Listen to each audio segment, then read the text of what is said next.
श्री कृष्णा। हम लोग chapter 7 triangles के एक्सरसाइज 7.1 के फोर्थ क्वेश्चन में आ चुके हैं। यहाँ पर फोर्थ क्वेश्चन में देखिए कह रहा है कि L and M are two parallel lines intersected by another pair of parallel lines P and Q। कह रहे हैं कि यहाँ पर L और M जो है दो पैरेलल लाइंस हैं जो कि इंटरसेक्ट कर रहे हैं पेयर ऑफ लाइंस जो कि ये P और Q पैरेलल हैं उनके साथ इंटरसेक्ट कर रहे हैं। तो यहाँ कह रहा है कि प्रूव कीजिए कि ट्रायंगल ABC जो है ट्रायंगल CDA के कॉन्ग्रुएंट है। तो आइए इसको हम लोग प्रूफ करते हैं। सबसे पहले जो चीज़ गिवन में है उसको लिखेंगे। तो क्वेश्चन नंबर 4 एक्सरसाइज 7.1 के में फिगर में है, ये मेरा फिगर हो चुका है, दिस इज़ फिगर, और ये है मेरा A D, this is B, this is यहाँ पर D पॉइंट इंटरसेक्ट पॉइंट को कह रहा है, सॉरी ये L है फिगर में, ये M है मेरा। यहाँ पर एक लाइन गई हुई है इस टाइप से और ये एक लाइन गई हुई है इस टाइप से, और ये जो पॉइंट है ये A पॉइंट इस पॉइंट को मान रहा है, ठीक है। ये फिगर में A पॉइंट है और ये B पॉइंट इस पॉइंट को मान रहा है। ध्यान रखिएगा कि ये B जो है इस पॉइंट को मान रहा है। अब उसके बाद जो है यहाँ से इसको मैंने ज्वाइन कर दिया है, ये मेरा C पॉइंट है और ये मेरा D पॉइंट है, ठीक है। अब ये LM लाइन हो गया। इसी तरीके से ये जो है हमारा PQ लाइन है, ये हमारा डायग्राम है। अब यहाँ पर जो गिवन में है, सबसे पहले उधर की ओर फोकस करें। तो यहाँ पर गिवन में है कि L जो है पैरेलल है M के, तो L जो है पैरेलल है M के, और दूसरी चीज़ यहाँ पर फोकस करेंगे तो P जो है हमारा पैरेलल है Q के। ये चीज़ हमको गिवन में है। अब टू प्रूफ क्या करना है, टू प्रूफ, तो प्रूफ में है यहाँ पर कि ट्रायंगल ABC, ये जो ट्रायंगल है हमारा ABC, ये कॉन्ग्रुएंस है ट्रायंगल CDA के। ये हमारा कॉन्ग्रुएंस हो गया है ट्रायंगल CDA के। तो जब ये कॉन्ग्रुएंस हो चुका है हमारा CDA के, ये हमें साबित करना है। तो कैसे किया जाए,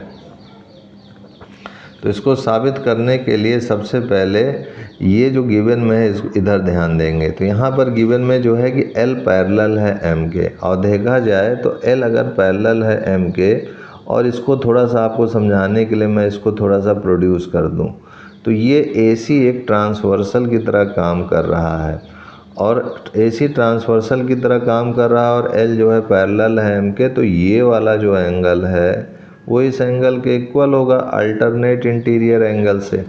तो इस एंगल को मैं 1 मान लूँ, इस एंगल को 2 मान लेता हूँ, ठीक है।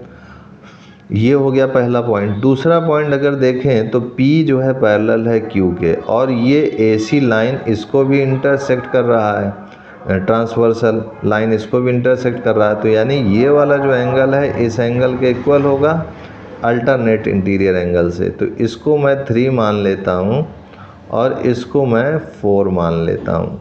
तो ये चीज़ हमें देखिए पता चल गई कि यहाँ पर ये एंगल भी इस एंगल के इक्वल है। अब दूसरा पॉइंट देखा जाए तो ये वाली जो साइड है AC वो इस ट्रायंगल में भी आ रही है और इस ट्रायंगल में भी आ रही है। तो AC जो है हमारी इस ट्रायंगल और इस ट्रायंगल दोनों में ही आ रही है।